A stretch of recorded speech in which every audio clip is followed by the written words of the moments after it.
This is the October 21st, 2025 meeting of the Landmarks and Historic Districts Board of the Town of Southampton. Present are members Vicky Kahn, Tim Ganettis, Susan Clark, Larry Jones, Jeff Gibbons, Bill Hine, and Samantha Malone. Also present, we have town historian Julie Green and David Wilcox, our liaison or assistant or town planning director and helpful person for the board. Okay. The meeting is being conducted, and myself, Stephanie Davis, vice chair for now. This meeting is being conducted under town and New York state law that provides for in-person and remote participation. Individuals may undertake remote participation by going to the link on the Landmarks Board agenda or by going to the meeting portal of the Southampton Town Clerk on the town website. Viewer-only observation is found by activating the live link at the top of the town clerk's meeting portal page. Online participation is being moderated by CTV and tonight by Peter. Thank you very much, Peter. To comment on a particular agenda item, please notify CTV via the chat function so that comments may be made via Zoom.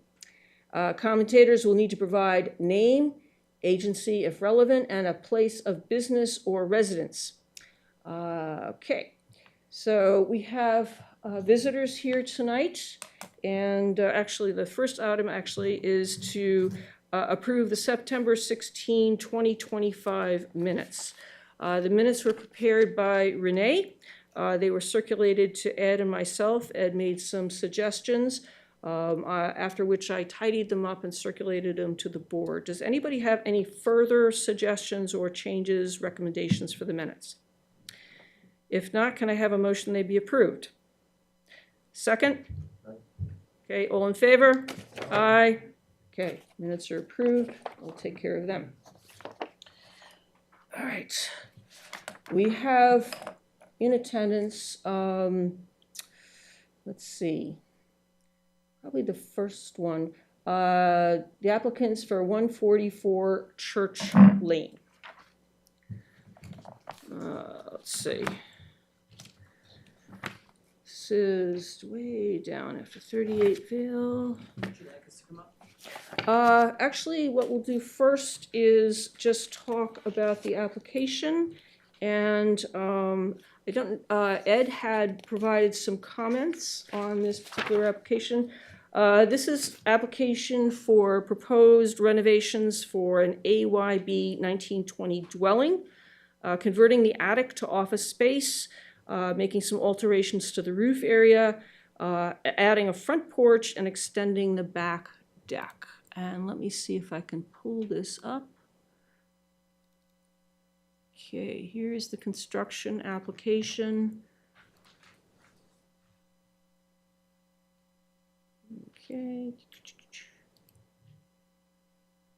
This is the existing situation. It fronts on Church Lane and is bounded by other properties on the other sides. Let's see.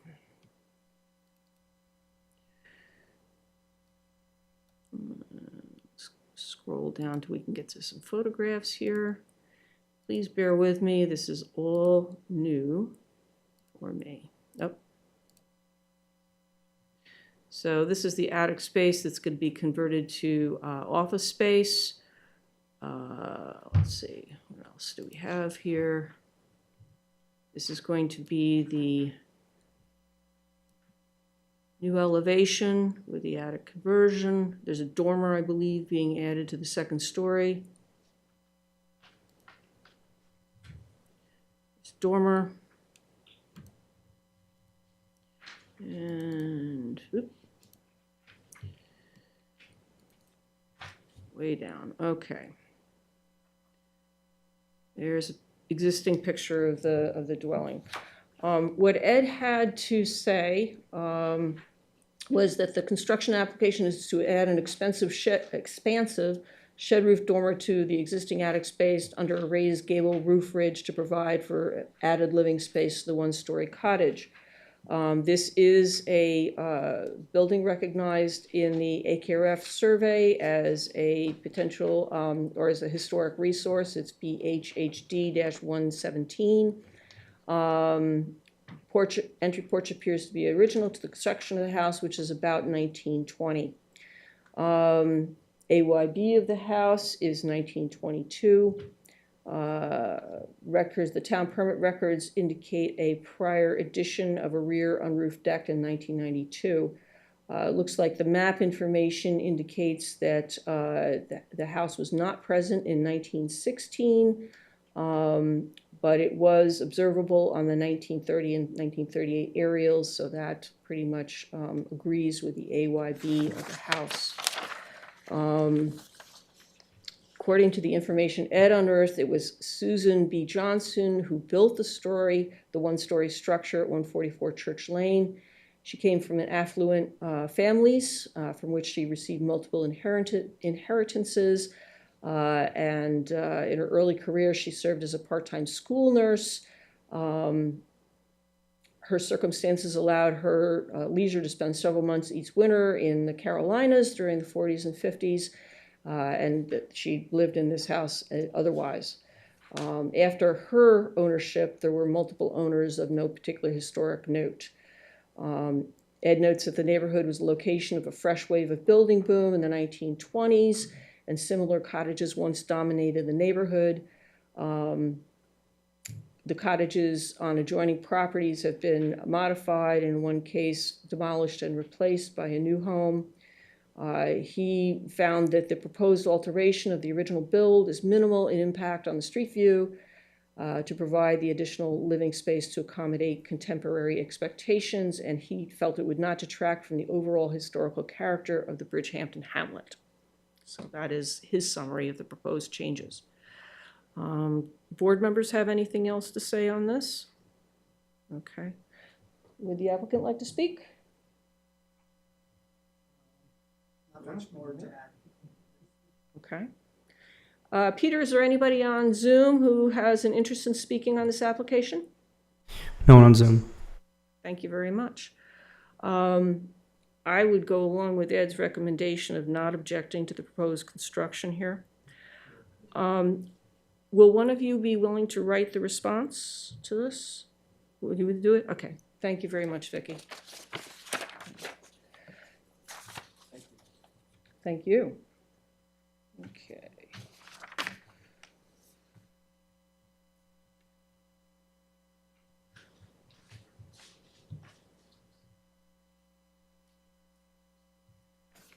Okay. Moving on to the next matter, we have, let's see, we have some additional people here, but the folks who have signed up already is Matt to talk about the Rainer Fish House. And if you folks could please sign in, so we know what application you're here for. We do like to take care of people who have shown up. So we'll take you out of order on our agenda. Okay, let's close out of this one. So I think instead of trying to go through this application like that one, Matt, would you like to speak about the proposed work on the Rainer Fish House, which is a landmarked property? Landmark property. So I'm Matt Jedlicka from McLean Associates, 437 South Country Road, Brookhaven. This project, sorry about that. So Matt Jedlicka, principal at LK McLean Associates, 437 South Country Road, Brookhaven. This project is a CPF project. It's a historic fish shack, which is basically was used for fixing fishing gear and things like that. It's at 4 Beaver Dam in West Hampton Beach. So the CPF purchased the property with the intent to, I don't want to say restore it, but basically repair it. So it's a repair of the structure as is. The There's some dock work and some accessibility stuff that we're planning to add. So the dock that is on the south side of the structure and heads to the east, and then heads up north to the bridge, that dock is in great disrepair, unsafe, and so the intent is to remove that existing dock and rebuild a dock similar size, no treated lumber, all tropical hardwood. We have applied and received permission from the town trustees and the New York State Department of Environmental Conservation. We have yet to apply for a building permit, so that's why this is kind of like a pre-application meeting. So as far as the structure itself, it's, like I said, a repair. We're not planning on replacing any siding. We will re-roof the structure, but you know, that's essentially it. We're not replacing the windows. The structure was rebuilt after the hurricane of 1938, and it's kind of like parged together with miscellaneous materials that seem like they were either found or, you know, so all the windows are not the same, but that's the beauty of the structure. So, yeah, that's about the long and short of it. It's a repair. The proposed roof, right now it's a mixture of various vintages of asphalt shingles. Yeah, right now there's probably some roll roofing on some of it, and then, you know, a single layer of asphalt shingle. So I think the intent would be to you know, re-roof it with asphalt shingle. Yeah. What's the framing like underneath? So the framing underneath is going to be, that's in the plan set, is going to be supplemented as part of, so the existing structure does have a pile foundation. It's not outside of the floodplain. It floods. It allows water to come in and water to leave, and we're not changing that. We're not floodproofing it. We're not raising it. But as part of the dock construction, there'll be piles that are, you know, new piles that get put in for the dock, and on the north side of the building, we'll be putting some additional piles and then sneaking girders through just to kind of sister the existing girder framing that's underneath the building. Are you planning to leave those diagonal braces that have been placed there? I don't think there's any intention of bringing them, you know, removing them, because we're also not reframing anything. So I did meet with Sean McDermott and Art Gerhauser at the site, because I wanted the building department to understand, like, when you submit this for a building permit, it's kind of unusual, and it's, you know, it's not something they would normally see. So I wanted them to actually see the site and understand what we were planning on doing. So they did raise the framing issue underneath, but that's already, you know, been incorporated into the plans to supplement that.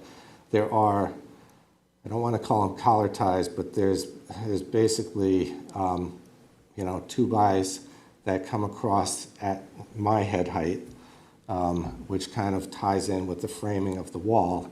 The intent of those is to raise them up to tie them into the roof rafters so that they, you know, become a true collar tie, which will take them above the head height of, you know, some people. So. Yes, it looks like a couple of them have already been recently added in. Yeah, I think after CPF had purchased it, there might have been some repair work that was done to you know, try to stabilize. So the western wall, which is the wall with the entry door, there's been some reframing of that. But you know, when you look at it, it's not a traditionally framed structure. You could kind of call it like a pole barn, but you know, half pole barn, half, you know, whatever. And like I said, the intent is to basically keep what's there, and try to make it so that it's safe, so that it's a structurally stable utility building.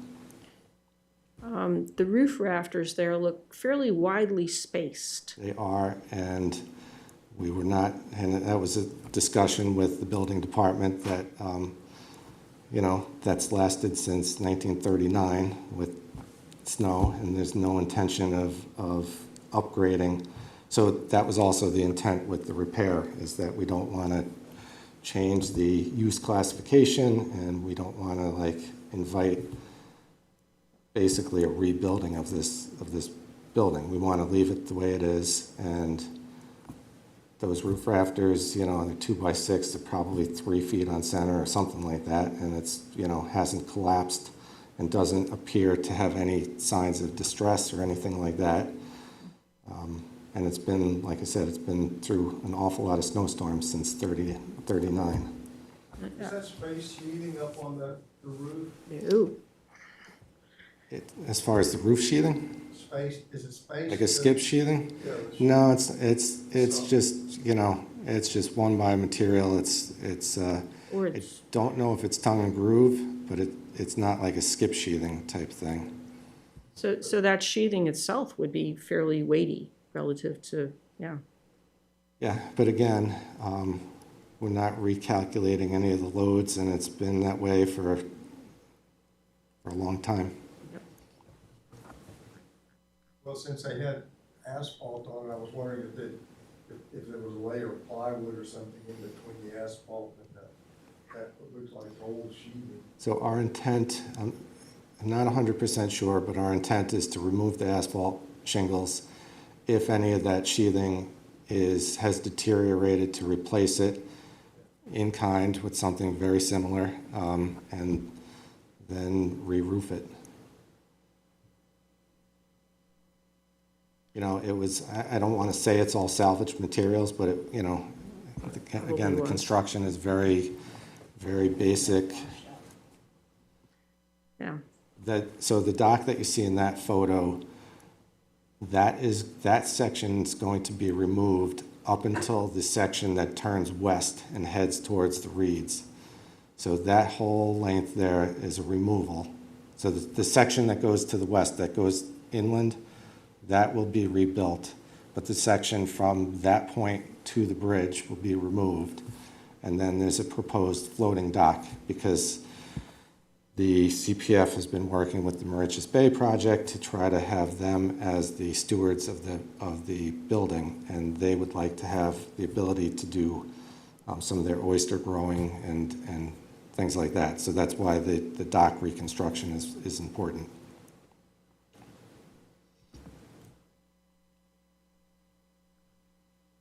So this is the floating That's portion the then? floating portion, and that, like I said, has a trustee's permit and a DEC permit.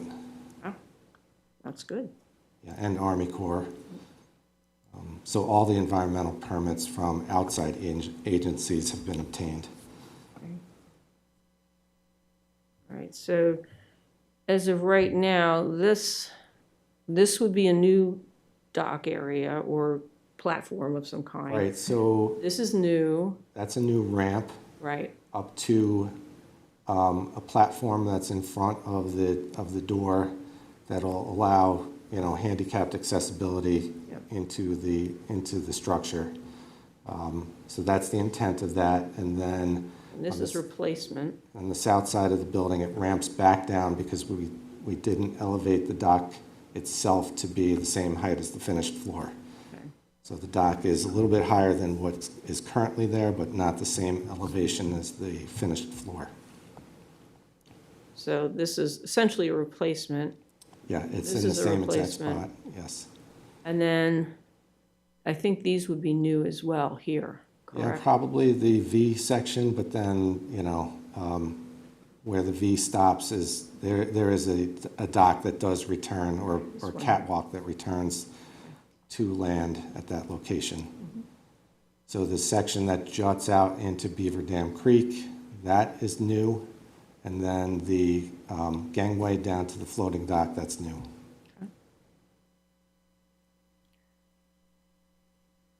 Does anybody have any questions about this or comments about this? You know, I've known this property for many years. You know, I've got some relations that spent a lot of time there. So I'm very familiar with the boathouse, and I think it is important that it be kept, you know, in its historically reasonable condition. You know, I understand the needs of the Merchants Bay project for what they propose to use it for, and that there would need to be, you know, certain changes for that. But I appreciate, you know, keeping the existing siding on, keeping the existing bracing on, not changing out the collection of windows, which, you know, it basically was representative of how a lot of these, you know, structures were rebuilt by fishing families after storms and things that washed away everything else. So, Yeah.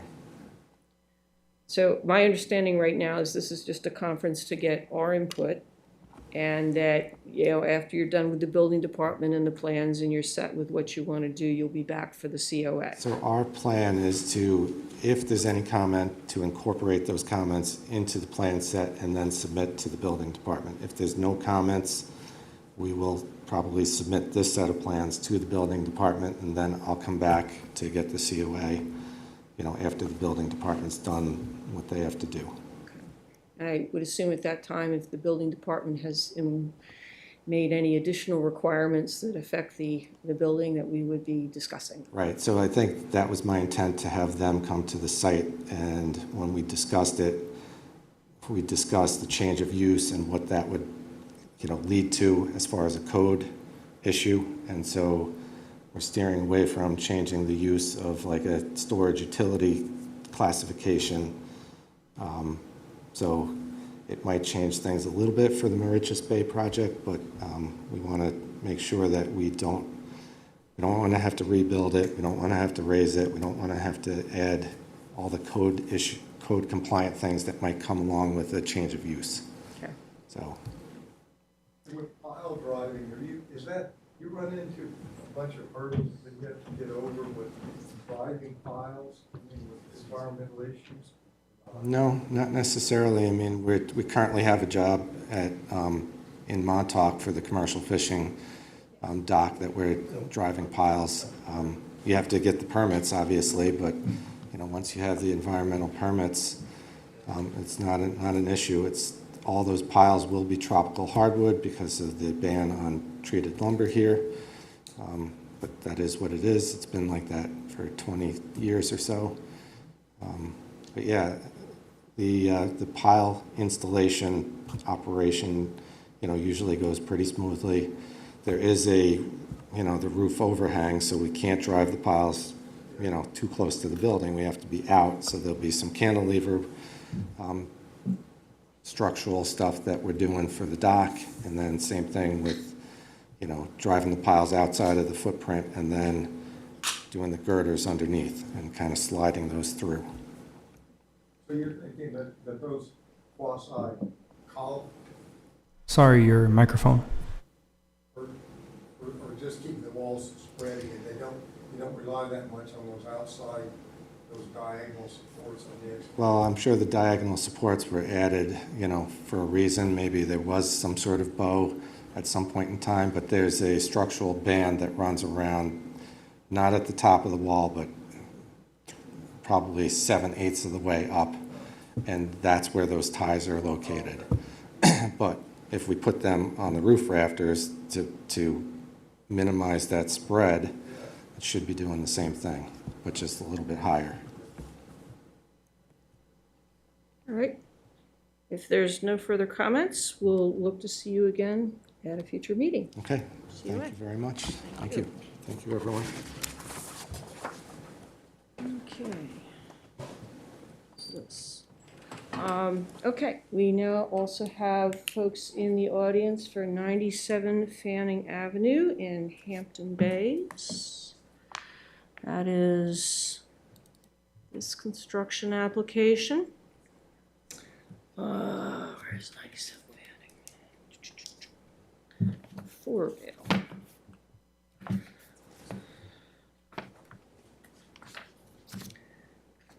Okay, this is for essentially work that's already been done. This is completed work to convert a flat roof to a usable deck space at 97 Fanning Avenue. Let me see if I can pull up.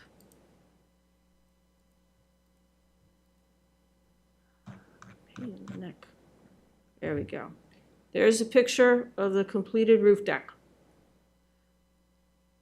Right. And there is the picture of the house with the roof deck on it. Looks like this was originally, my guess is a porch, an open porch, which may have been enclosed at a later date, had a flat roof, and there's dormers up above here, and so it looks like the porch was, or the deck was added to that arrangement. Criminy. Is Acrobat not responding? Let's just close out of this. Can I add to that? Sure, absolutely. Hang on. I have some sort of.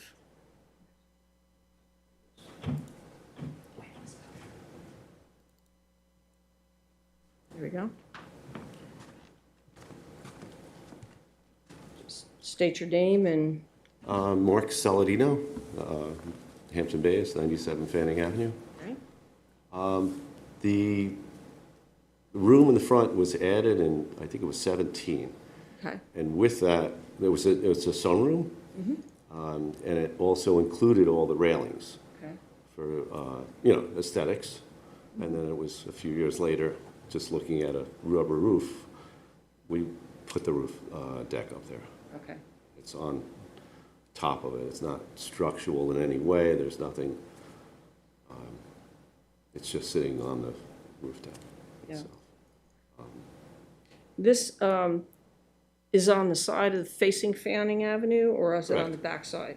no, it's on the front. It's on the front side, so it's visible from Fanning Avenue. I mean, again, looking at the pictures,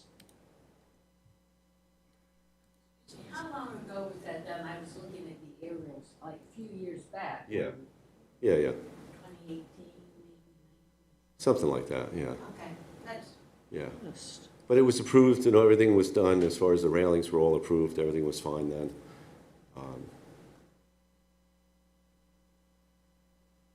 Yeah, I'm sorry that we didn't. We had it recently approved by the building department.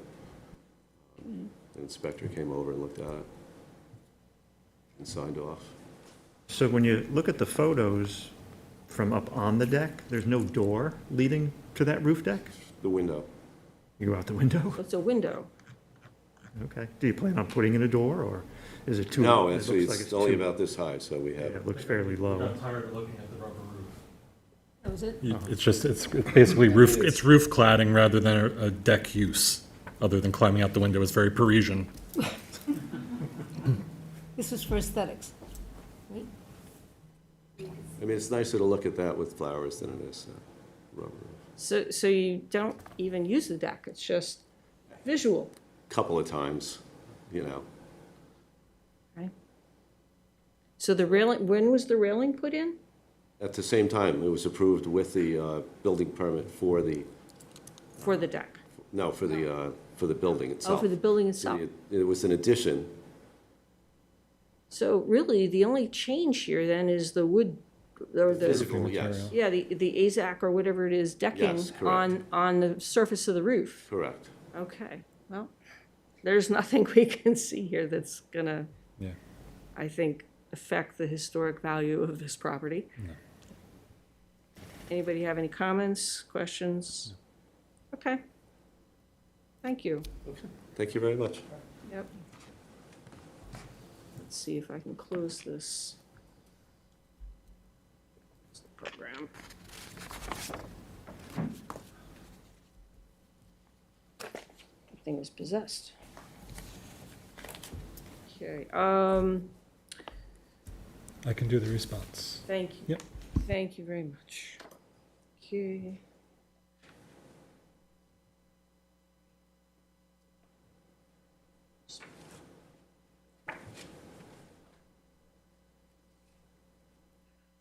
And I think that's everybody here. You're also here for 97? Perfect. All right. And Julie, you're here as part of Beaver Dam or just in general? Just in general, there's things I can maybe take some stuff off the bottom. Okay. Then let's go back to the order of our agenda, starting with 165 Noyak Avenue in Noyak, the proposed demolition of a pre-1941 dwelling, the decking, the walkway, and the shed.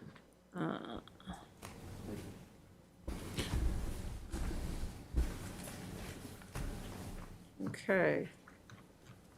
I did visit the site. Oh, good. I didn't know where to send pictures, so I didn't send you. This is a very deep, very narrow lot. And the house from the street is probably 150 to 200 feet back. I mean, it's really a deep lot. And it ends on a bulkhead into Noyak Bay. And this family has owned this house for the last 49 years. And now this husband and wife that inherited it are now wanting to retire, and they've been working for the last 4 years to get the approvals, which they have from DEC and from, they have the approval for a variance for a second floor roof dormer, but they don't have the building department approval yet, obviously. Well, as they should not at this point. Maybe after our review, so. And it's a pretty simple cottage that takes the aesthetic of the nearby buildings into account. Not that they're anything, they're not any kind of amazing pieces of architecture, but they're just beach architecture. And I have no objections. The house is going to be put on pilings. It's going to be raised because DEC wants it raised. So. Right. I didn't see any reason to object to this either. It's not particularly visible, No, it's not. and it's not a recognized historic resource. And there is one other building on the property, which is a shed, but it's one of those sheds that comes already, cutified, so to speak. It looks like a, gambrel barn, but it obviously hasn't been there very long. But that's going too. Okay, And they're moving it back from the water too. yeah. And it looked like what they were proposing was not a gigantic structure either, so. I think they told me they have about 800 square feet now, and they'll have like 1,800 when they're finished. I don't see any reason to object to this, so. Jeff, could you do the response? Sure. Okay.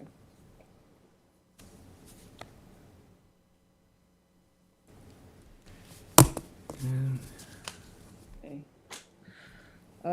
The next application is 21 Sims Street in North Sea. I also went there.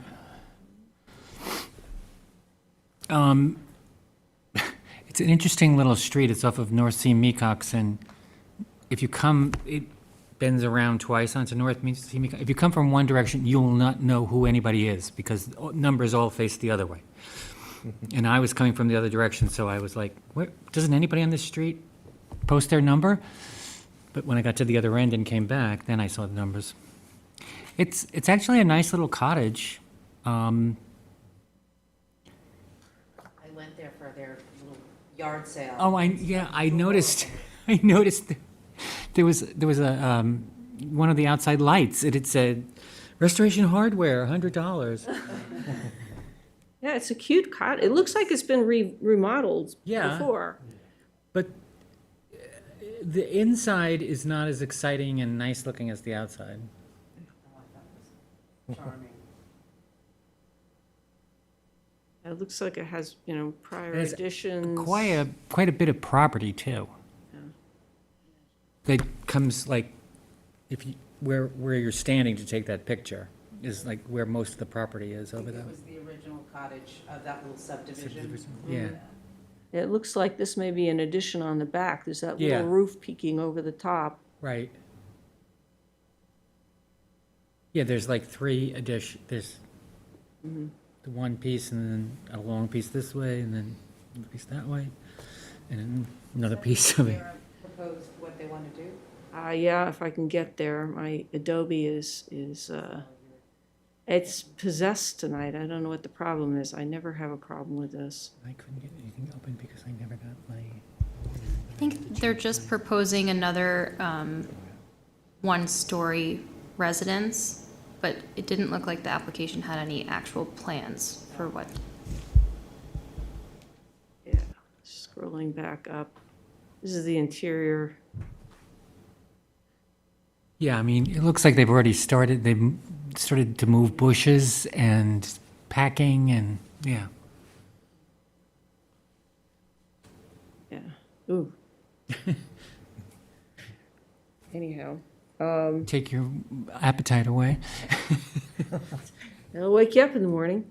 Does anybody have any other observations about this one? Any objections to this proposed demolition?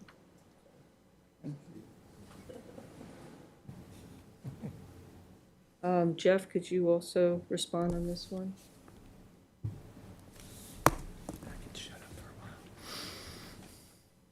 Okay.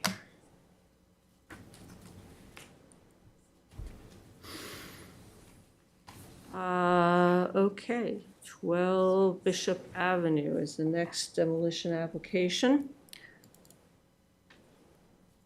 And Bill, I think you have covered this one. Let's see if I can get down to.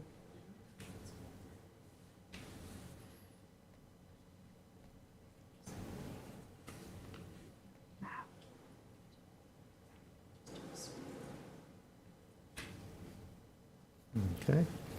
So the property presently includes a 1.5-story cottage with an AYB of 1940 and a detached garage with an AYB of 1940, but the detached garage likely dates from 1982 when a building permit and a certificate of compliance were issued for it.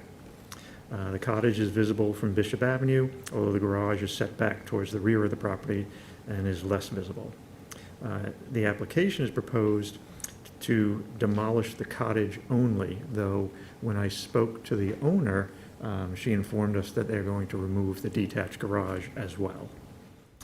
The property is not identified as an historic resource in the 2014 AKRF, nor is it identified in the historical profiles of Eastport, Spionk, Remsenburg, and West Hampton. On the 1873 historic map, the original Beaver Dam settlement area can be identified by a grist mill, schoolhouse number 2, and a cemetery near the head of Beaver Dam Creek.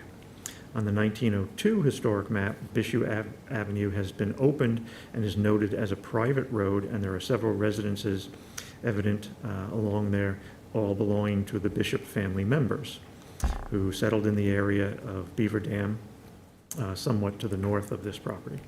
The subject property appears to be undeveloped and is part of a larger property owned by Charles R. Bishop that contains several structures to the north of the subject property. On the 1916 historic map, the property remains undeveloped and is part of a larger, but now somewhat reduced, Charles R. Bishop property. On the 1930 aerial photograph, you can see the property, but there is no development of a house as of yet. Collectively, the maps and the aerial photo information indicate that the property was initially developed after 1930, suggesting that the AYB date of 1940 is reasonably correct for the dwelling. The mass is irregular for the house, indicates that a number of modifications and additions have been done to the dwelling. The wood shingle roof has been replaced with asphalt shingles. The siding has been replaced with vinyl siding. All but just a few of the windows have been replaced with vinyl windows. Multiple additions have been added to the original dwelling, including a front porch addition that was later enclosed, and a brick stoop added to it. A second floor shed roof dormer was added. The house was originally 1 story. The shed dormer allowed them to develop the house as a 1.5-story house, and they added the stairs to the second floor, and at that time a stair to the basement. There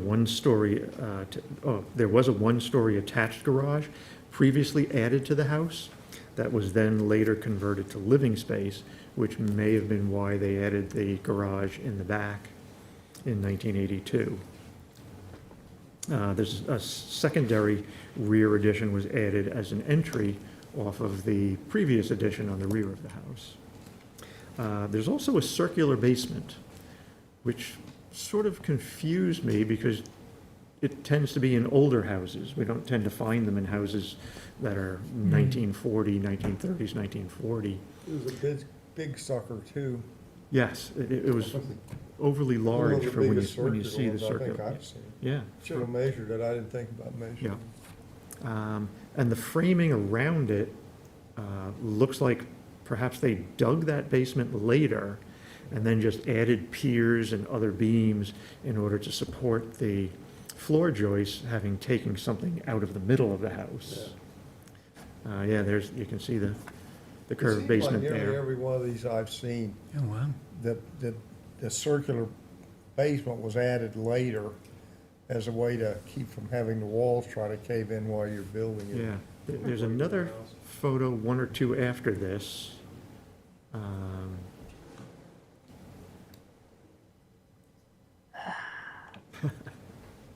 We'll go back. Yeah. When I took a photo of the mechanical equipment, and there's a water tank, oh, it was there for a second. Yeah, there you can see some of the hodgepodge. They just piled up cement blocks and then laid wood members on top of it on the flat. I think it's one before, this one. Why is the water tank recessed into the foundation of the chimney?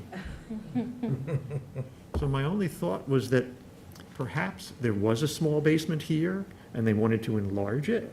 And as they built the foundation under the chimney and the fireplace, they engulfed the water tank. But Well, that otherwise I other- couldn't figure out why you would That's a do that. museum quality furnace or boiler that's Yeah, sitting with- in there. All wrapped in the I can't believe asbestos that, there. yeah, it's all asbestos crap. But Yes. that it held up as long as it's held up's amazing. Yeah.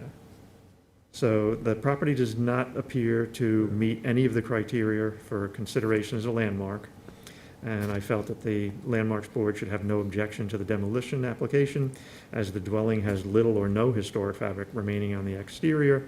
The mass has been modified multiple times, and the detached garage from 1982 is not even an historic resource. Well, the person that bought that man and his wife, they tend to have been doing that, right? They buy lots Yes. and put houses on them, on small Yes. lots. Yeah.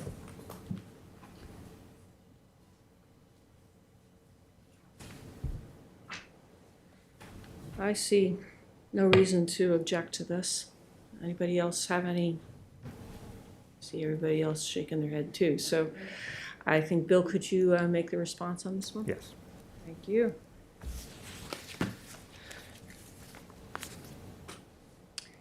Okay.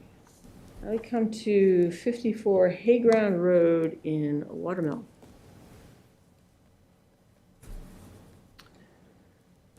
All right.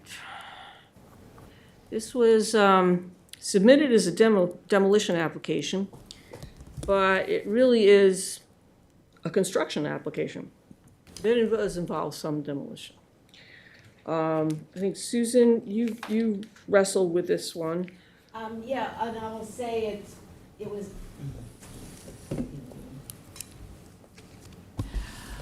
I had to sort the application out because it was a little confusing. If you could see, there were pictures of a replica house or reconstructed house, so it obviously wasn't demolished. But what was demolished was the front porch and the rear deck, and they already received a building permit for that. So I feel comfortable covering that part, and also, briefly the history, but I don't feel comfortable covering the construction part because they're going to be adding a front, they removed that, which was significant, the front porch, and adding something else because there are no stairs to get in. And I received a photograph at 5 o'clock of a house somewhere, and that doesn't, So I think I need a little bit more for the construction, but for the demolition part, and that's actually what the application was made out for, that it was for the front porch and the rear deck.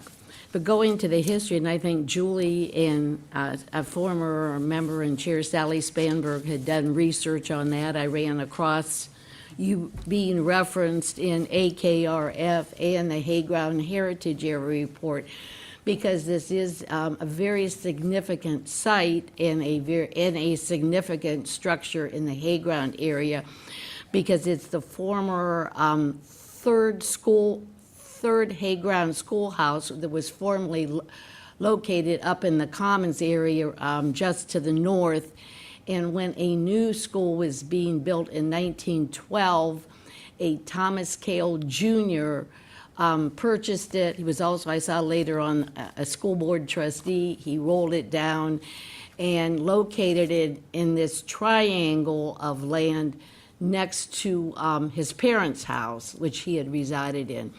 And the whole triangle is significant because reportedly it was owned by the descendants of Thomas Halsey, one of the original settlers. And I noticed some lopped trees. It's a very significant triangle. But when the application was received, there were current exterior photos, and I did an exterior site visit and took some, but there were no before pictures of any kind. The applicant did supply the ones on the left for comparison, and it's obviously, even in 2011, Sally Spanberg had written an article for the Patch and noted the deterioration. It was also mentioned in the Hayground Heritage Area Report and AKRF. So you can see the comparison. First, the applicant said there were no historic materials salvaged, and then later on she said there were, so I need to sort that part out.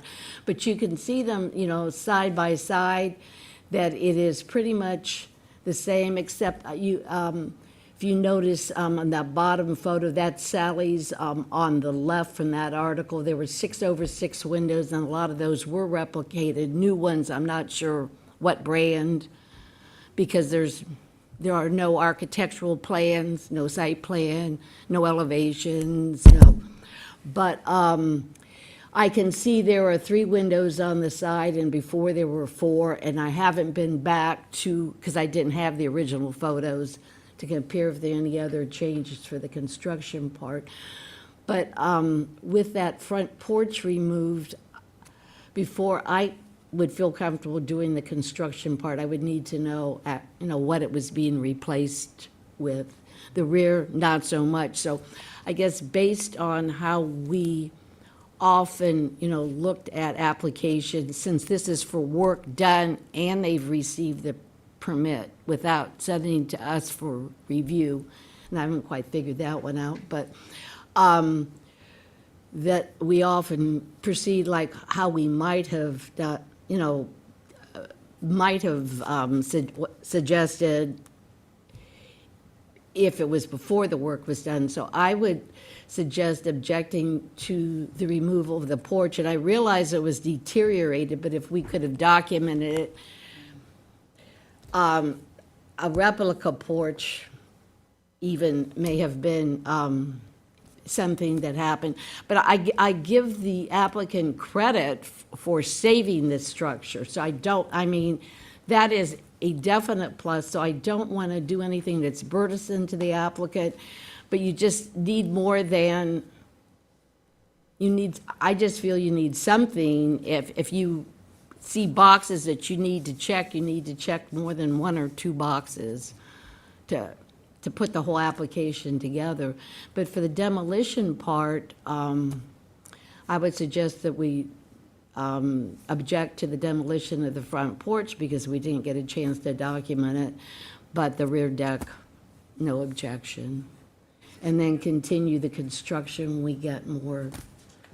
Susan, do you have the photographs of it before it got moved, there are photographs of the schoolhouse in front of the schoolhouse. Yes, they're which- in there, yeah. They're in So, there. yeah, so I had two different ones. So the one, that when it's beside the school, and then the one, Sally had a separate one, because, well, it looked like it was taken the same day, but there were people Yeah, standing there there. were kids So, yeah, outside. it's It's in, in your report, great. Yeah, it is. It it's is. farther down. It's further down. I'm kind of locked up now here. Let's see if I can get out of that and then back.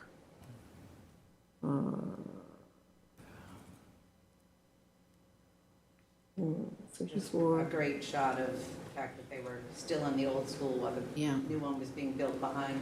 Yeah, that's right there. Yeah. There we go. So of course, it's the smaller one on the right, and then the other was cropped for just the, And it's been in that condition for a long, what's that? it had been in that condition for a Yeah. very, And I drove by it, I mean, I'm surprised they got that much work done. I don't see a stop work order posted, I don't see a building permit, I see nothing posted there, but got that much work done. But most people are on mecox, particularly if the workers are cutting, going home or even going to work.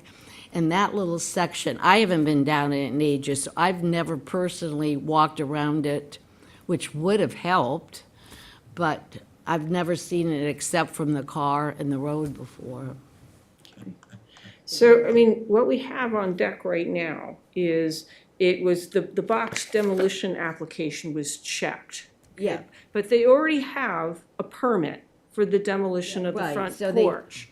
So I think it was just the wrong box that was checked here, because all the work that's described in here is renovation work. So it's Right.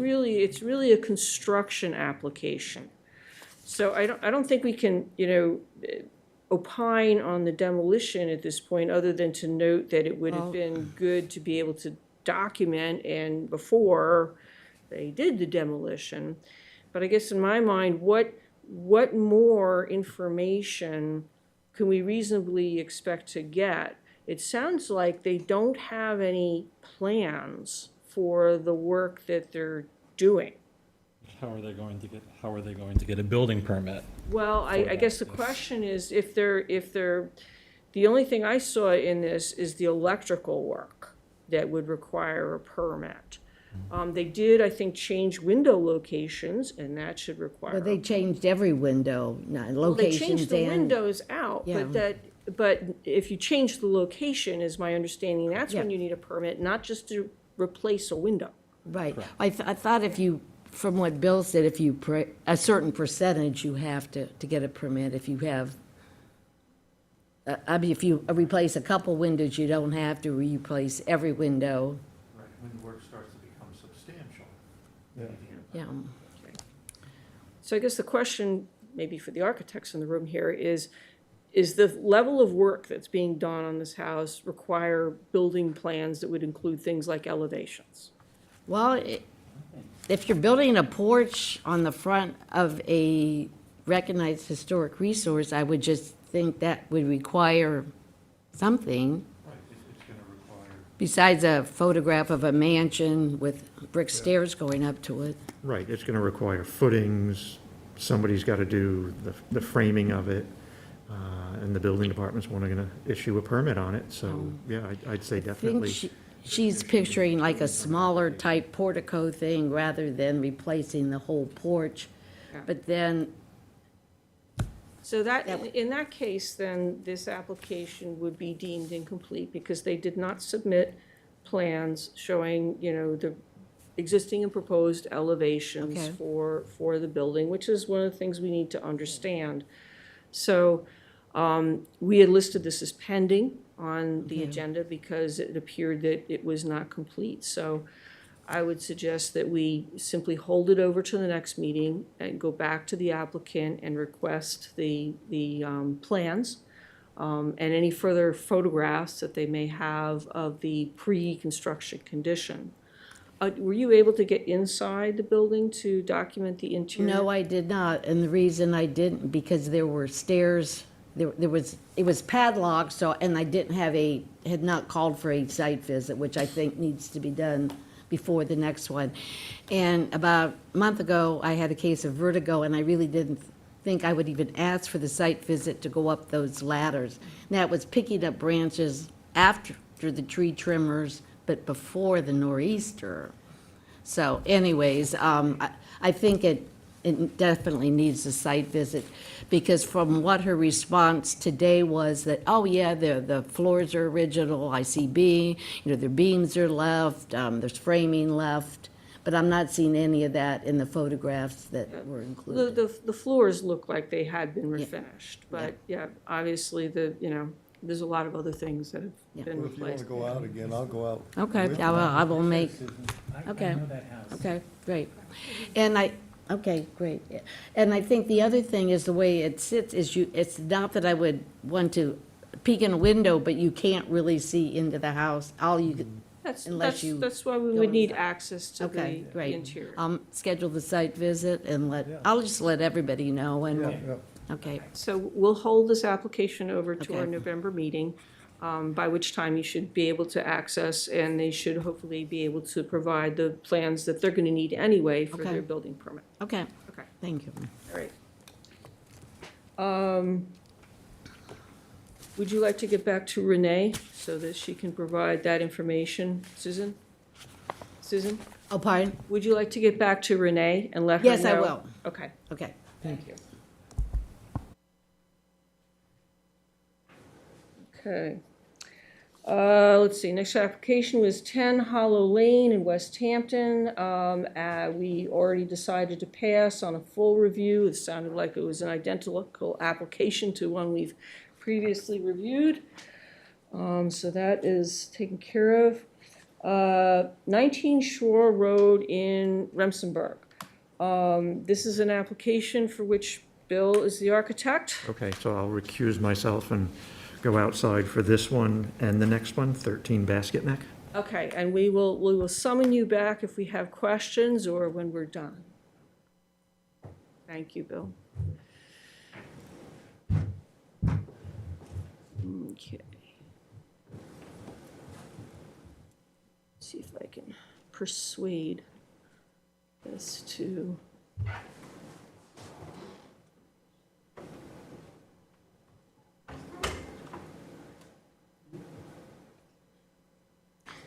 Okay, hopefully this will behave itself. This is one of a group of 3 buildings on Shore Road that was constructed by a Louis Pearson for his 3 daughters. It is a recognized historic resource in the town of Southampton. This is the front facade of the building. It's facing east, facing toward Shore Road, which used to be called Spionk Shore Road. I have a hard time breaking myself of that habit. Only the very right side of this is visible from the street because there is a large hedge in front of the house. So the only thing that you can view is through the driveway area. The front facade of this house is not going to be modified, with the exception that there is going to be a standing seam roof applied to the top of this front porch. There is a later addition on this side, on the south side of the building, that is presently used as essentially a greenhouse garden room. This room is going to be converted for regular living. It's still going to have the skylights on both the front side and the back side. It is not going to change its footprint. There is also a later addition on the north side that you can see better in another picture, and we'll get to that in a minute, assuming that I can get this thing to behave, which of course it's not going to do. I'm going to get out of there, come back in, and I will see if I can deal with my Acrobat. Okay, so this is the proposed east facade that will face the street.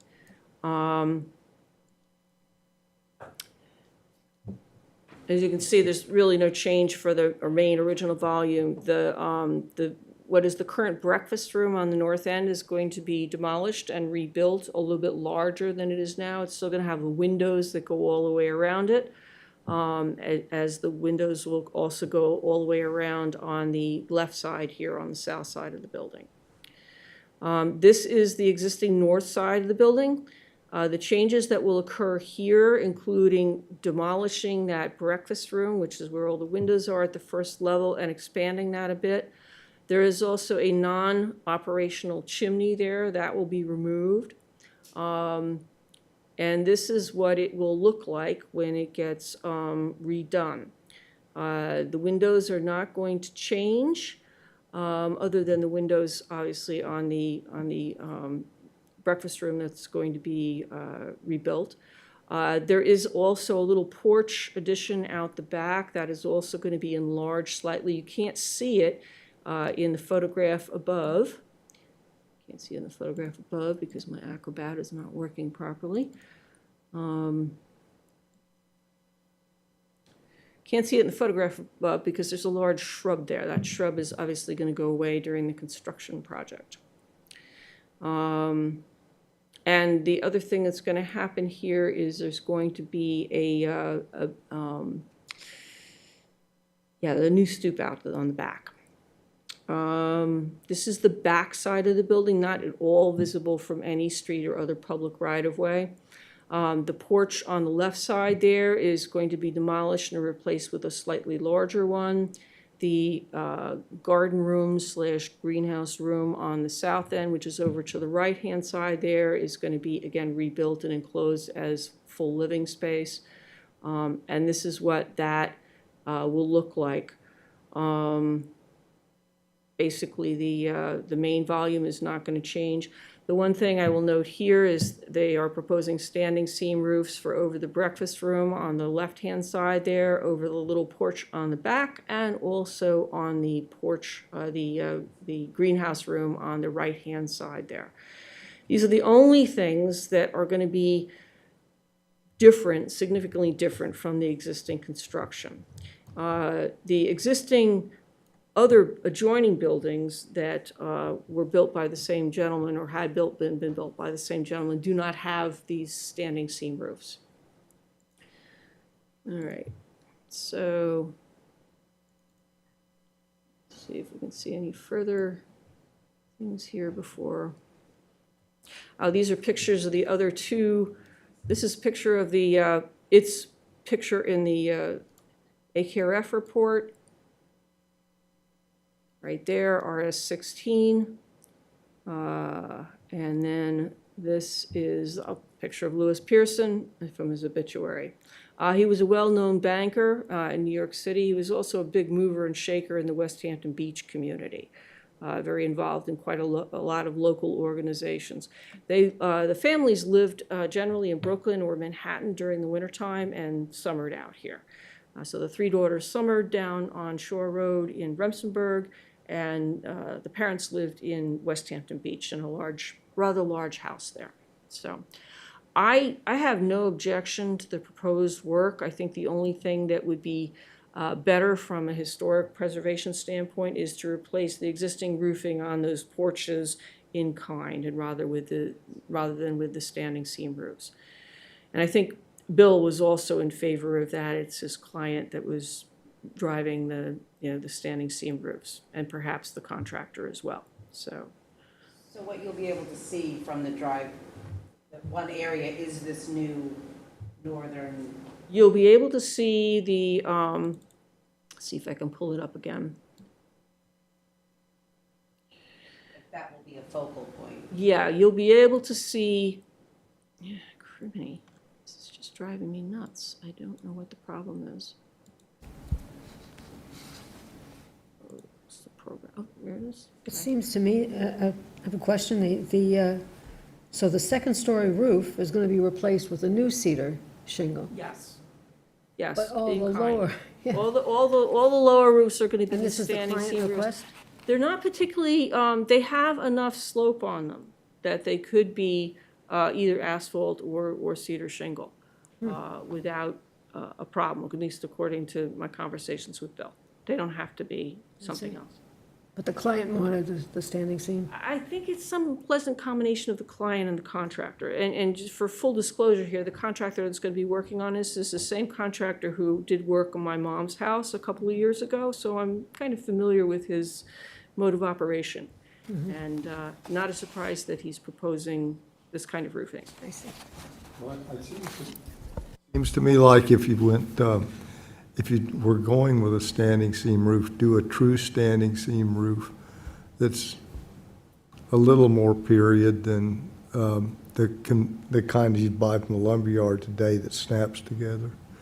And so, you know, if it was a standing seam roof, obviously a painted or finished surface on it.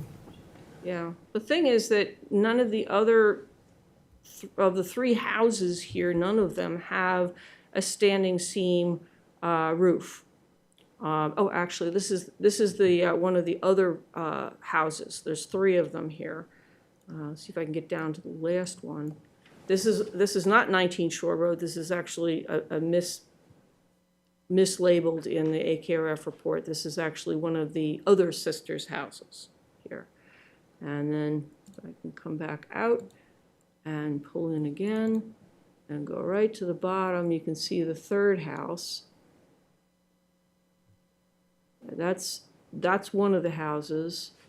And then, yeah, it's driving me nuts. Anyway, the other, of the three houses, this would be the only one that had standing seam roofs on it.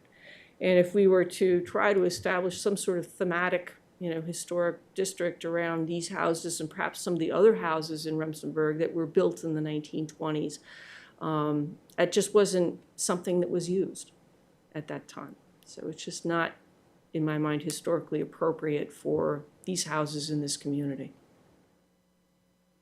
So, Do you think it's got enough slope to carry a wood shingle roof? according to Bill, it has enough slope.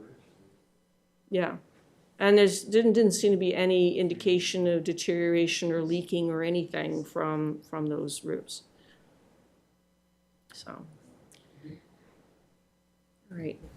It would be nice if the shingles went back on it. I mean, we've had instances where, when there was a concern about leakage because of a low slope, that you do a lattice work that creates an airspace under the shingles, but before you do that, you apply like Grace Ice and Water Shield first, continuous, and then put the lath on top and then the shingles and the flashing, associated flashing and stuff.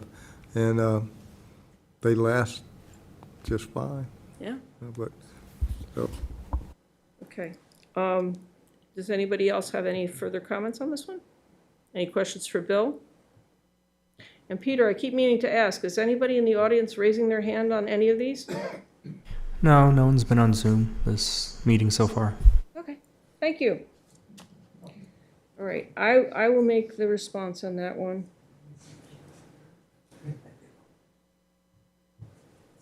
And the next one is 13 Basket Neck Lane. This is a house that's right down the street from where I live, so I'm pretty familiar with it. It was built, there we go. Hang on a minute. Put these aside.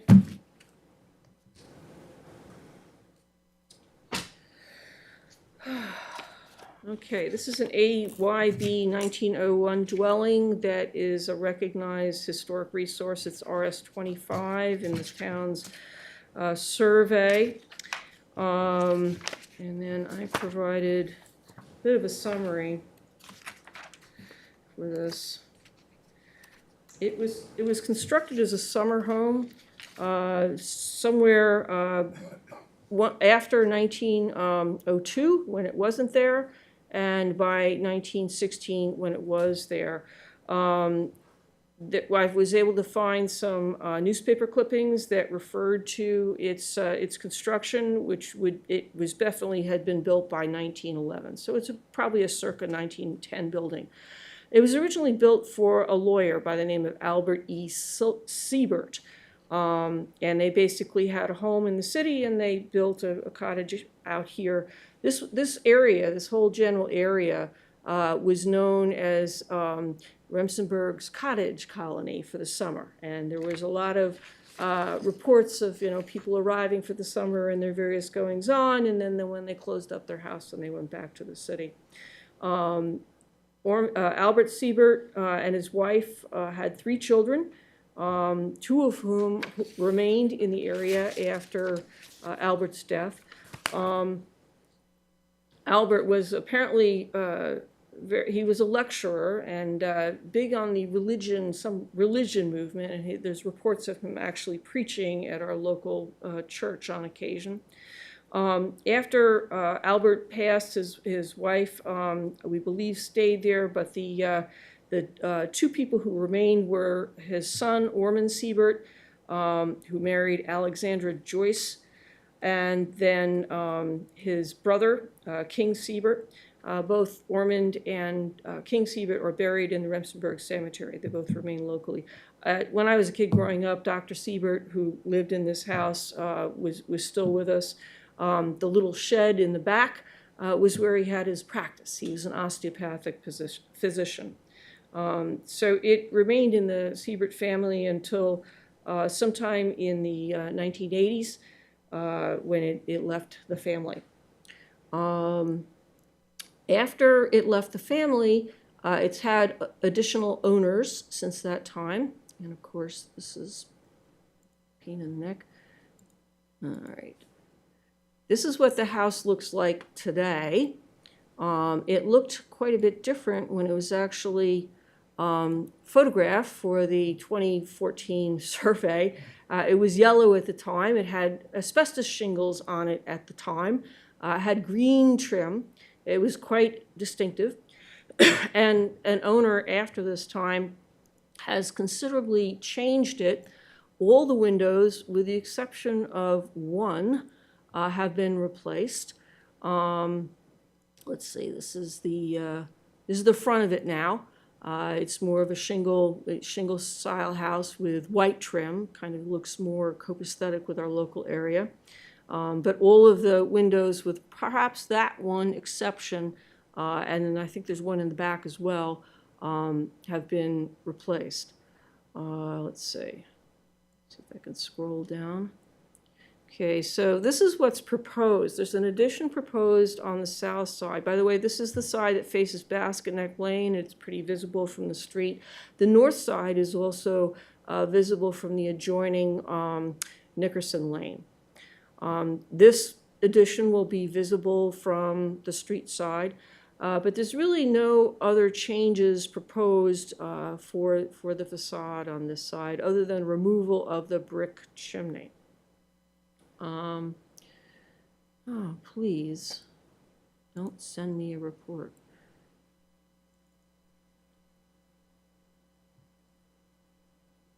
All right.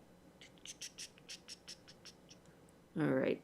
This is the side of the building on which the addition will be made. Okay, so this is the existing south side of the building, and the addition will go on this side, and it will essentially mimic the form of this side. And you can see the addition right here.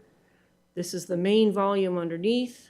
There's going to be some changing of the windows, an vent up here, and then there's going to be a big dormer out the back that will be added.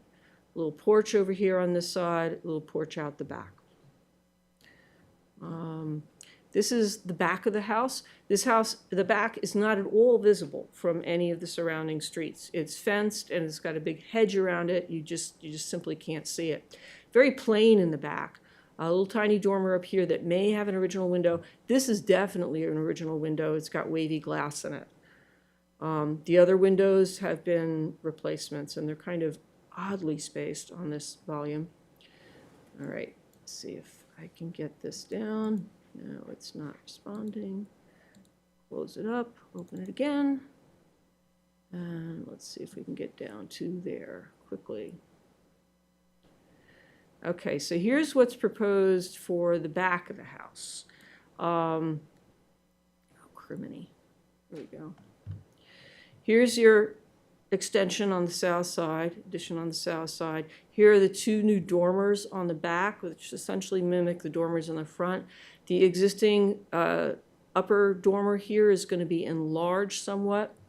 There will be sliding glass doors out the back, but again, this won't be visible. There is one little window here that's original that will be lost, and I was going to recommend that this be salvaged. You'll see that there's some windows added in the side of the dormers here, and they are of a size that could be, that little window could be reused. This is the north side of the structure. It faces Nickerson Lane. Lots of shrubbery and stuff. It's very difficult to see this side of the house from the street. You can see a little bit of the hedge here along the road. Again, very, very difficult to see. Let's close out of here. Close. Close it.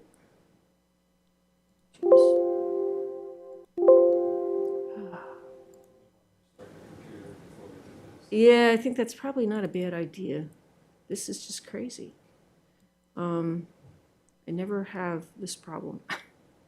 All right, here's the proposed north side. What's going to happen here is there's going to be some windows changed up top. Here's the new dormer out the back. Here's that upper dormer, and here's a little spot where they might be able to reuse that little window up top. They are going to be lifting this house and putting a full basement under it, which originally these people, when they purchased the house, they were planning to demolish it.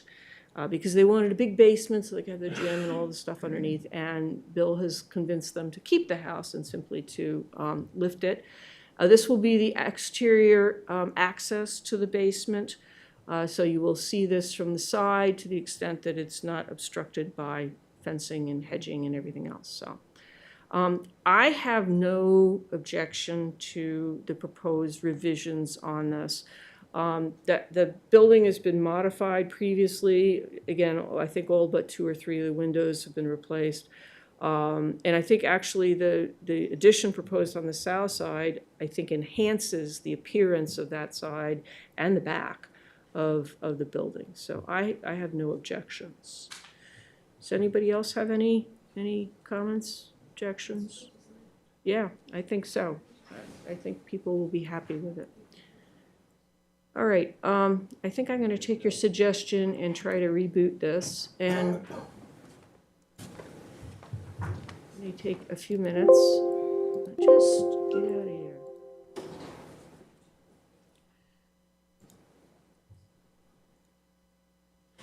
Restart. All right.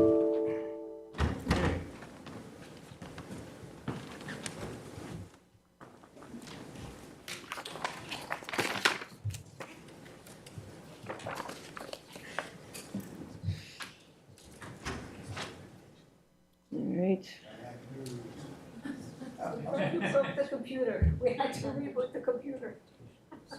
Yes, my Adobe seems to be possessed. Maybe I haven't re-upped it, although I should have by now. Has it been?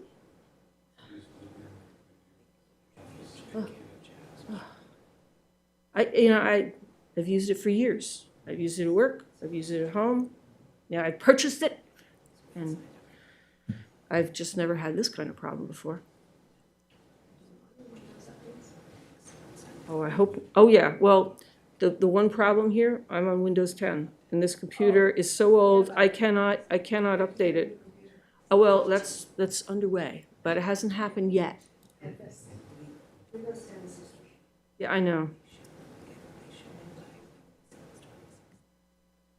I think by the time we have our next meeting, I will have my new computer.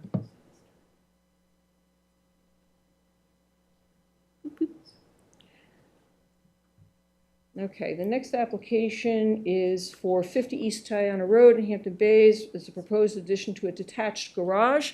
And after our initial review, we have decided to pass on a full review of this application. So that takes care of that one. And then there was 362 Montauk Highway in Eastport. which is an existing fence and a deck for a circa 1873 dwelling, which is identified as a historic resource. This is another one that, after an initial review, the board determined that this application does not warrant a full review. All right, let's see if we can have some life this time.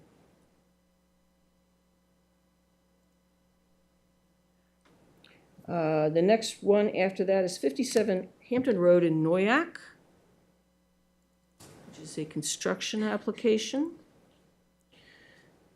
All right, we don't need teams up, thank you.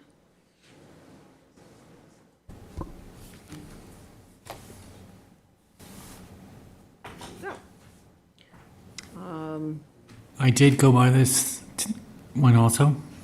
okay, It is literally a two-car garage that basically, I don't understand why they're adding a second floor other than to get more people into the house. I don't know. It's a simple cottage. The house is a simple cottage out by the water. This is way back, this is another one of these deep lots. And it's right off the road, the garage.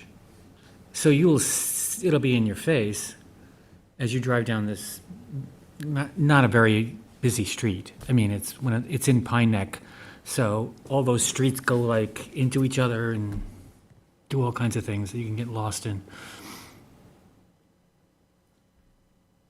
this garage doesn't look like a very, I mean, the only thing that even suggests any sort of historic character is that little gherkin roof. Yeah, the jerkin head, yeah.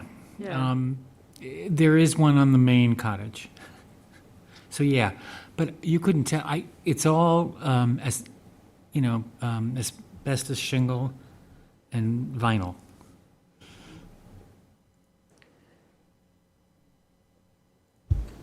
I also drove past this one tonight on the way here. And I think what's different is it's down the road from Noyak, the other property that we just demolition. This one is not really it's another, it's set back, but it's not invisible from the street. You actually pull up if you're on the corner and you see the water, especially at sunset when I was driving by. It's actually really beautiful. So that view is going to be impacted by having a second story here. But again, it's not really a historic structure. To me, I feel sad for this neighborhood where there's a lot of single story structures that are obviously not going to be preserved for any reason. But the views that you can see now while we still have one story, are beautiful. Yeah.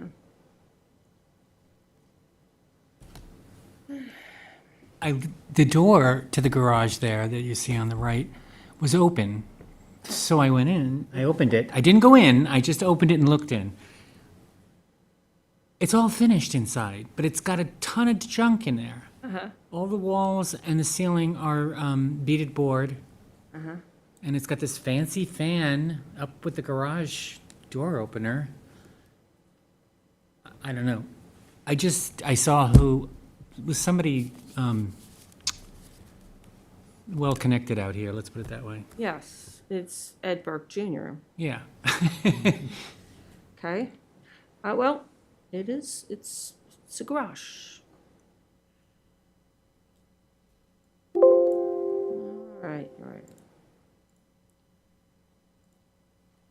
I think this thing has gotten worse.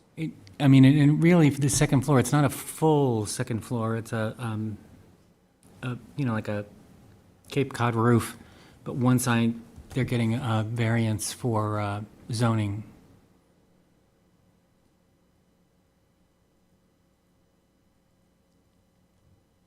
So that's what it's going I to look guess like. it is sort of like a full second floor, yeah. Yeah. I much as we'd miss the roof, or miss the view, I don't see any reason to object to. No, I wish I could show you this picture, but it shows you how far that garage is from the house, and that there's water views on the sides, that the height is not going to change. Okay. Although, across the street, there are houses that probably from their second floor could look across and see water, but won't be able to. Okay, well, It's kind of a dense area. yeah. Well, I was looking at some of the pictures that they submitted, and it looked like there was a bunch of two-story things all around.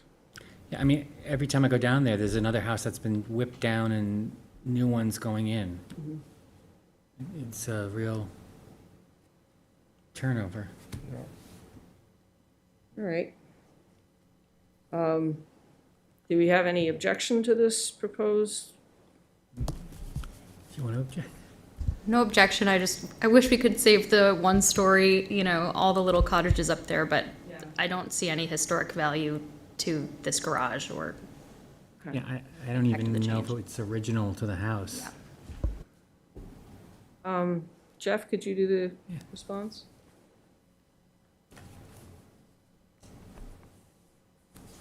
Okay, we have already dealt with 97 Fanning.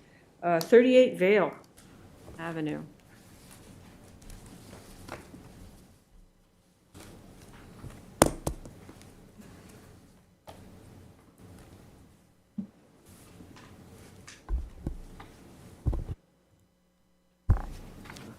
Completely locked up now. There we go.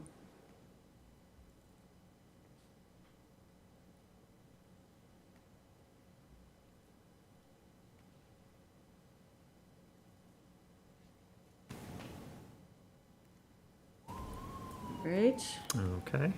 So the proposed construction application is for the installation of solar panels and a battery wall set back on the south side of the dwelling. The Landmarks Board does not have purview over the solar panels, but does over the battery wall. The detached garage in the back is not included in this application at all. The property is not listed in the Town of Southampton AKRF Historic Resources Survey, but it is listed in the East Quogue Hamlet Heritage Area Report from 2014, which notes that the house does not show up on any of the historic maps. The AYB of the house is 1910, the AYB of the garage is 1940, patio was added in 1980 and a shed in 2015. But it does appear more likely, because of the historic maps not showing the house, that the dwelling really was created more around 1920. The certificate of occupancy wasn't issued until 1970 for a two-story house, a garage, and a coop. Built prior to 1957, there was no evidence of the coop existing any longer.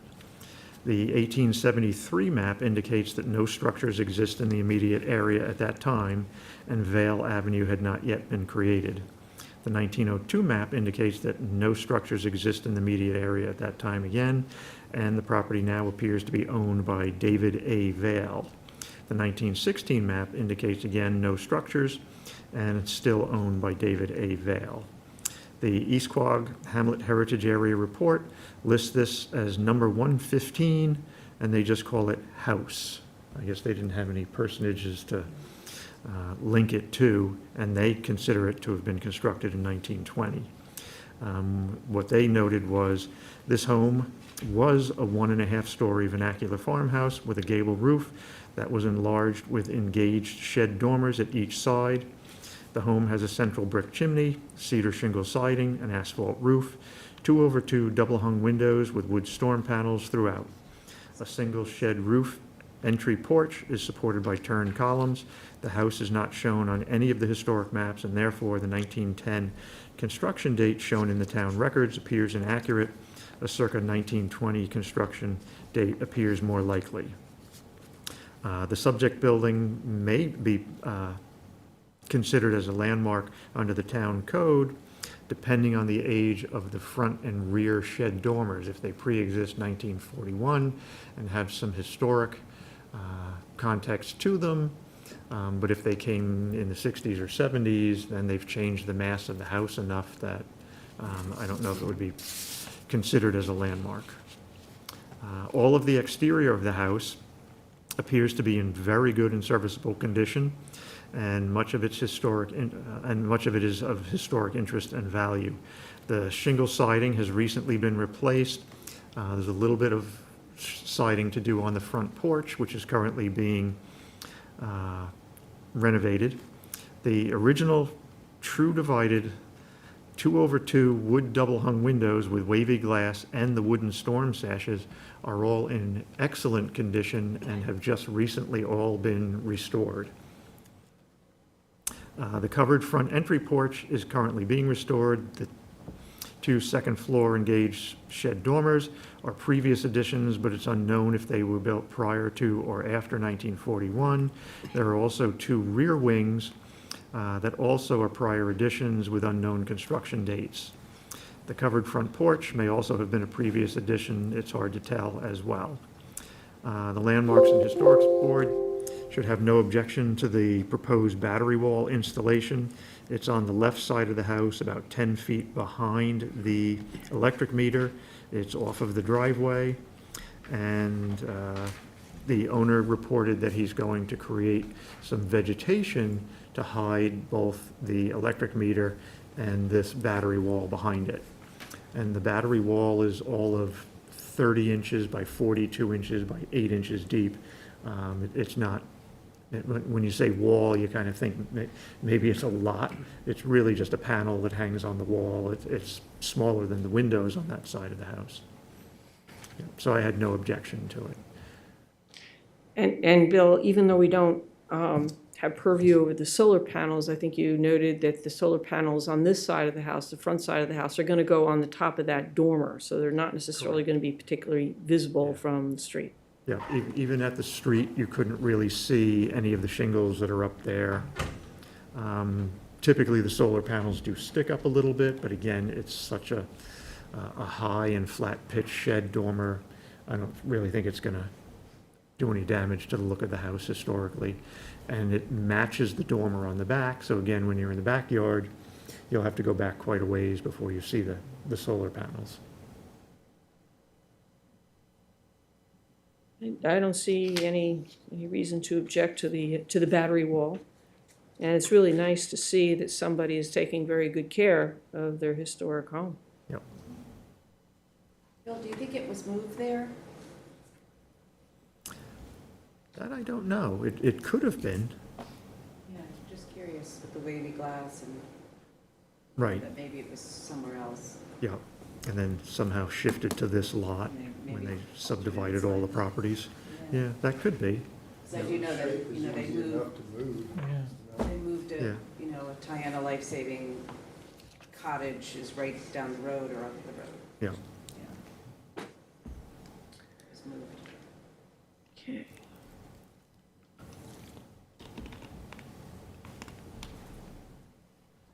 All right, next on deck is COA discussion that we've had previously for 2405 Montauk Highway in Bridgehampton. And what's on deck, as I understand right now, is just the 3 awnings. Dave, do you know if they resolved their violation? Because that was the one thing that we... Yes, They have. they paid the fine and it was It's done. closed out. Okay, so it's, ball's in our court now to issue the COA. And they've removed the signage on the windows. And what we're left with is the 3 awnings, which I think we had some pictures of the awnings sent over, if I'm not mistaken.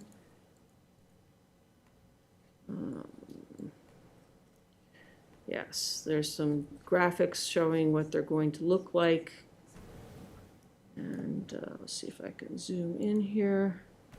Not causing us to have a heart attack again.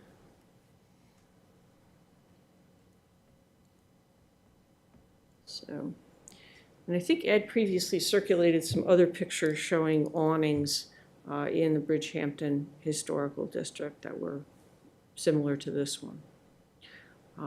I don't see any reason not to issue the COA for these. So if everybody's okay with this, we will go ahead and do that. Vicki, could I ask you to take care of that response, or I'll be happy to work with you on it if you, okay.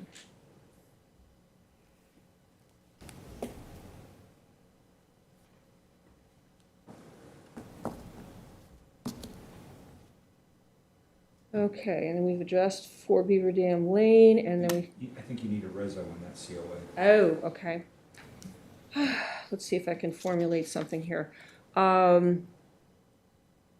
Resolve that Landmarks and Historic District Board issue a certificate of appropriateness for the proposed replacement of 3 awnings on the north and west sides of the commercial building at 2405 Montauk Highway in Bridgehampton, pursuant to the proposed plans for said awnings.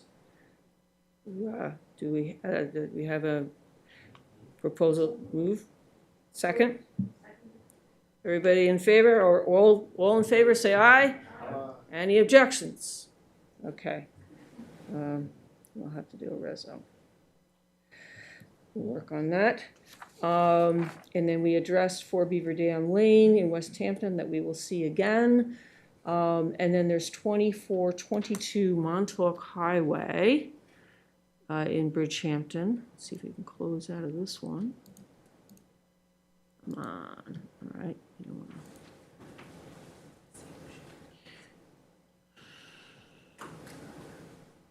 There we go. This is for proposed signage in above the window and in the window of a nail salon. And so here's the existing exterior. And let's see, we can get to the proposed exterior. Okay, so the proposed exterior has the Glamour Nail Salon above on the facade of the building, and then it has the Glamour Nail Salon written there, and then there's some text here on the window. And that's what it's going to look like. Does anybody have any comments on this particular? Isn't this the application we actually went through already? Yes, Or was this is missing something. It was, I think it was missing actually the sign on the building itself. Ah, man. Pain in the neck. I think it was I just thought it was the interior. paperwork. I It was thought- just the interior. Yeah, Yeah. it was interior renovations before, and That's we it. asked to review it because we didn't know if any of the interior renovations were going to affect the exterior appearance, and we confirmed that they weren't.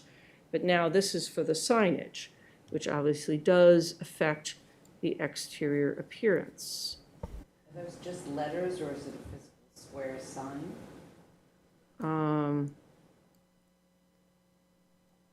It looks like it's letters to be applied to the building.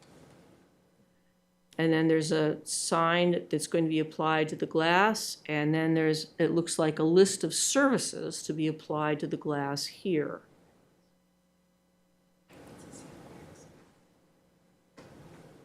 And that's the sign relative to the side of the building. It looks like it's 14 and 1/8 inch total height of the 2 sets of letters.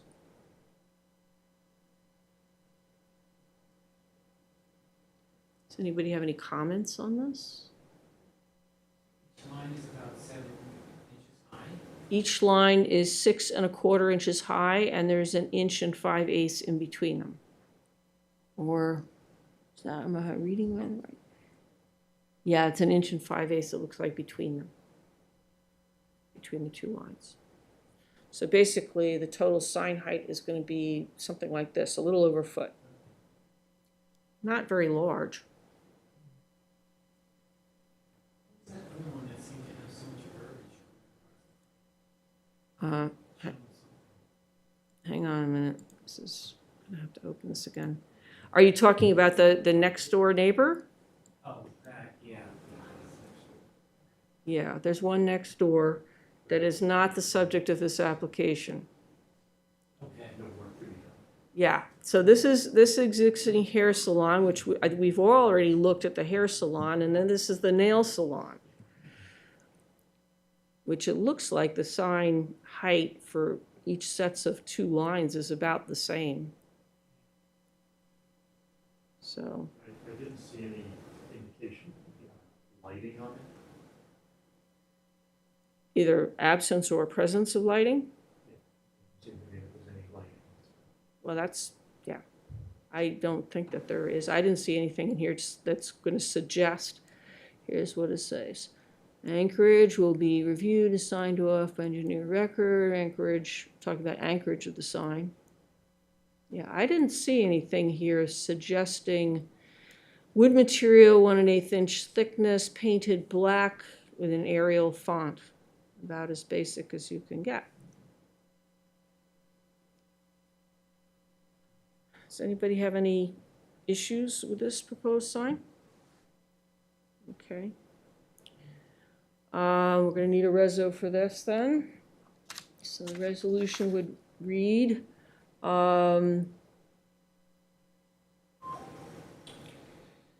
proposed signage on the commercial building and the 2 associated glass windows as proposed in the application for 2422 Montauk Highway Bridge, Hampton. No objection there too, or something along that lines. Does anybody have any better wording for this? Well, you're not saying you object or not object. What you're saying is you approve You the COA. approve the COA. Okay, so we would approve the COA for 2422 Montauk Highway Bridge, Hampton, specifically for the proposed signage on the facade of the building and on the 2 windows as per the application. Motion to approve, second? Second, okay, all in favor, say aye. Any objections? No objections, okay. We'll work on some language for that. Maybe Vicki, you could help me with that one too. We'll work that out.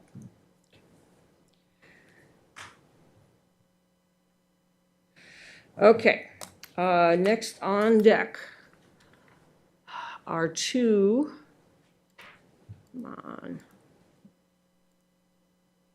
This one, we close it. 2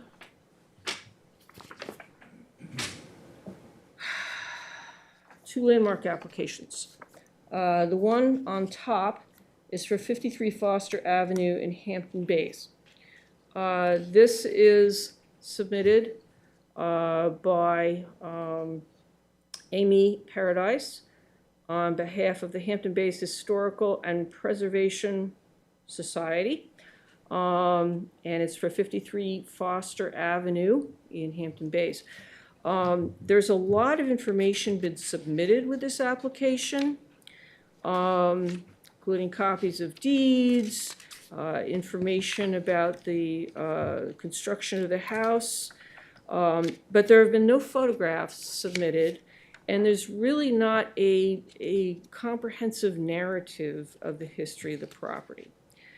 The property is owned by a 53 Foster LLC with an address in Bronxville. So it's I think not clear. I mean, this is not submitted by the owner of the building, it appears. I would suggest that we take a deeper look at this application, perhaps to take some photos, perhaps to try to do better documentation of this building. The building is not recognized in our 2014 survey of historic resources. I also could not find it in the 2 Hampton Bays Hamlet Heritage Area reports that were done, by the Mollers. So it's not clear that it has any prior recognition as a historic resource. So I believe the property is reportedly for sale. I don't know that for a fact, but I've seen the sign. you've seen the sign for that. So, I mean, Julie, do you have any information about this property?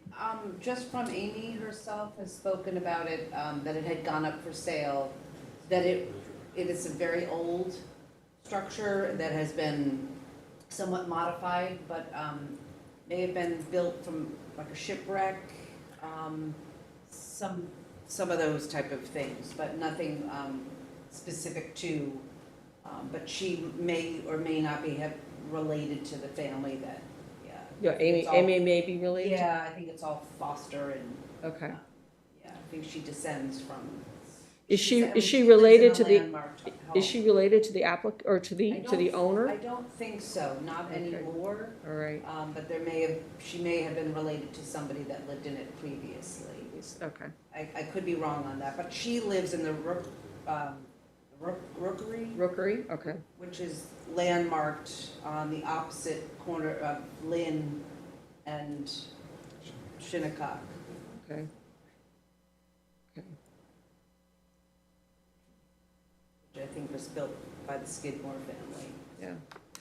I think honestly, we need to do some more research on this property to, you know, more fully document it, and certainly before we could recommend to the town board landmarking. And I think one of the things we'll need to assess is whether the owner would be willing to have it landmarked. So, I think maybe we could have a discussion afterwards as to who might be willing to take this little project on. So, And I can even that would take be, it on. Sure. you would take it on? Sure. That'd be great. That'd be great. Awesome. Because it's, there are a bunch of structures there that are in that Ponquag, Yeah. that are foster family. We have two landmarked buildings. We have the Penny House, which is Richard Casabianca's house, which is landmarked. He also has another foster house that he's always talking about. That should be landmarked. And then the Rookery is landmarked. So there are a bunch of houses in that neighborhood, especially the Fosters. Yeah. Alonzo Foster, who was a big Civil War veteran, his home is on that street too. So it's definitely worth taking a look in to see. Yeah. Yeah. And we've looked at other houses along that street too, and I'm very familiar with it. I'm sure many of us are from going down to the beach. So there's definitely worth looking at, for sure. Okay, great. Maybe I can give you, an assist with that. And yeah. Let's work on it. Yeah. Okay, good. And then the other new landmarking application is for 116 Montauk Highway in West Hampton. This is the West Hampton Community United Methodist Church. Bill and I had the opportunity to go there late last week and to more thoroughly document some of the aspects of the building. Beautiful stained glass windows in this building, including two Tiffany windows that are just spectacular. And we found a number of other, interesting architectural things. This is an application where they would like to go in parallel with landmarking and with applying for historic facade easement, particularly for the church building, at least at this point, and maybe also for they have a rectory there as well. And they also have a garage. And it looks like the rectory and the garage may be of similar vintage construction. And we got to look at all three buildings while we were there. So I think we'll be working up a narrative report for that to document it before we actually go to making the landmarking recommendation. So that takes care of that. 439 Hayground Road in Bridgehampton. We have sent a landmarking recommendation to the town board. Does David or Julie, do you know anything about what's happened with that? Wasn't this one where there was a development right? Or is that a different one I'm thinking of? Yeah, no, that's the development right, and the hearing is on November 12th, I believe. Okay, Which is Wednesday because Tuesday is Veterans Day. okay. And that's the hearing to, It's the continuation of the hearing on the landmarking and opening up the hearing on the development right. okay. Is there anything for us to do other than attend that hearing? I don't think so. Okay. Okay, 292 Majors Path in North Sea. A landmarking recommendation was to be sent to the town board, but this one has been deferred at the owner's request. And David or Julie, do you have any further information about that one? Yeah, I think, Susan, you had done a lot of work on that house on 292 Majors Path. He was very interested in getting historic facade easement, which would have been the reason for him to landmark. That was not approved. So, you know, we weren't moving forward with the advisory board to do anything Okay. at this time, so. Should we leave this on the agenda, or should we take it off for now? I think you could take it off. Yeah, unless the owner has an interest in landmarking without the facade easement. Yeah, that was my understanding as well. Okay. 65 Old Riverhead Road in Hampton Bays. This is the David Berluke home and studio. I think Ed or Was still working on the Still working on the report. He report, wanted to add to what I had initially done. So that's where we are with that. I'll reach out to him and see, you know, where we are with that. Okay, 11 Walnut Avenue in East Quogue and 149 South Country Road in Remsenburg. These landmarking recommendations have been made. Right. We've had the town board work session, and October 28th in the evening is the town board meeting, at which time I'm hopeful that they'll go ahead and landmark both properties. These are subject to the receipt of easements, which I understand the easements have been negotiated with both property owners. Yeah. And that's underway. They'll be going in front of the planning board on Thursday. Okay, yeah, and I'll be at that, I'll be at the public hearing on the 28th. 29 Dock Road in Spionk-Remsenburg. This is a landmarks maintenance award. I've been in contact with the owner on this. We've deferred this a couple of times. He hasn't, he wanted to get his easement, which he now has, so he can afford to do the window repairs. And meanwhile, the people who are doing the window repairs for him seemingly have vanished. So we've made some recommendations for other people who might be able to do his windows. I think I just turned it off. Interesting. At any rate, to be continued. I don't think he may not get it done this round. We'll see. And then the North Sea Schoolhouse, we have the 2025 maintenance award to them. Did we receive the final invoices? We're still waiting on those. All right. And they know what they need to get us, right? I emailed them. That's what I thought. So, pending. Okay. That concludes our agenda. Does anybody else have anything else they want to bring up at this particular meeting? I would just one thing, at some point, not that we need a reorganization meeting, but maybe discuss where we are and not immediately, but I'm not sure if that's something that we came in a half hour early or if we could designate first half hour.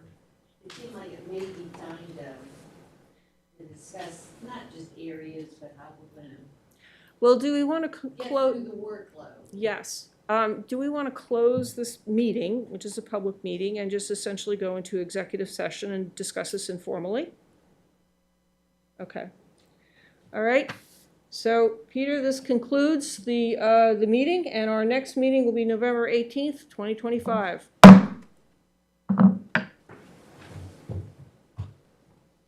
Thank you, Peter. Is mic off? Just 10 seconds.